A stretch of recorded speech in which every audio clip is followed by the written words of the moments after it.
Indian defence से related एक बड़ी अपडेट निकलकर सामने आई है। हिंदुस्तान एरोनॉटिक्स लिमिटेड अब सिर्फ फाइटर जेट्स और मिलिट्री हेलीकॉप्टर्स तक ही सीमित नहीं रहने वाला है। भारत के आसमान में अब स्वदेशी नागरिक हेलीकॉप्टर्स का राज होने वाला है। एचएएल के नए ध्रुव एनजी प्रोजेक्ट ने देश के एविएशन सेक्टर में एक नई हलचल भी पैदा कर दी है। यह हेलीकॉप्टर आम लोगों की सहूलियत और देश के विकास की नई कहानी लिखने को तैयार है। IDRW की एक रिपोर्ट के अकॉर्डिंगली एचएएल ने भारत के अंदर अपने ध्रुव एनजी सिविलियन हेलीकॉप्टर के लिए एक बहुत बड़ी मार्केट के तौर पर देखा है। एचएएल का अनुमान है कि अकेले भारत में ही ऐसे 200 से 300 हेलीकॉप्टर्स की जरूरत है। कंपनी के चेयरमैन और managing director doctor DK Sunil ने ये साफ कर दिया कि उनकी पहली प्रेफरेंस डोमेस्टिक मार्केट है और फिलहाल एक्सपोर्ट का कोई इरादा नहीं है।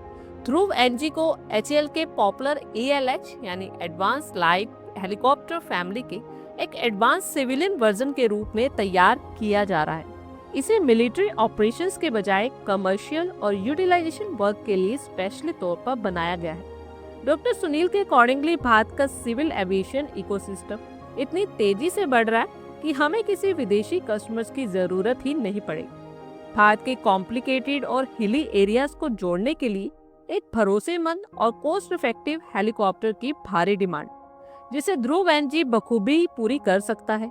बता दें कि हिंदुस्तान एरोनॉटिक्स लिमिटेड ने भारत के कई ऐसे क्षेत्रों की पहचान की है जहां इन हेलीकॉप्टर्स की बहुत ज्यादा जरूरत है। सबसे पहला इमरजेंसी मेडिकल सर्विस, जान बचाने के लिए पेशेंट्स को जल्दी से हॉस्पिटल्स पहुंचाने में ध्रुव एनजी गेम चेंजर साबित होगा। सेकेंड, टूर एंड ट्रेवल, जैसे केदारनाथ, बद्रीनाथ और पूर्वोत्तर के पहाड़ी इलाकों में टूरिस्ट और तीर्थ यात्रियों को ले जाने के लिए एक बेटर ऑप्शन भी बनेगा। साथ ही ये ऑफशोर ऑपरेशंस के लिए भी बेनिफिशियल साबित होगा। दरअसल समंदर के बीच तेल और गैस निकालने वाली कंपनी जैसे ONGC के लिए ये लेबर्स और सामान पहुंचाने का भी काम करेगा। वहीं कॉर्पोरेट और गवर्नमेंट इस्तेमाल के लिए भी ये परफेक्ट है। स्टेट गवर्नमेंट और बड़े इंडस्ट्रियल्स के लिए भी यात्रा को आसान और सुरक्षित बनाएगा। अब आप लोग सोचे होंगे कि एचएएल ने इसके एक्सपोर्ट पर फोकस क्यों नहीं किया। तो बता दें कि डॉक्टर DK सुनील के बयानों से साफ है कि एचएएल फिलहाल एक्सपोर्ट कॉम्प्लिकेशंस में नहीं फंसना चाहता। इसमें सबसे बड़ी प्रॉब्लम सर्टिफिकेशंस की आती है। दरअसल अलग अलग देशों के सिविलियन रूल्स अलग होते हैं, जिनमें बहुत टाइम और पैसा भी लगता है। साथ ही एचएएल डोमेस्टिक डिमांड की डेप्थ को भी समझ रहा है।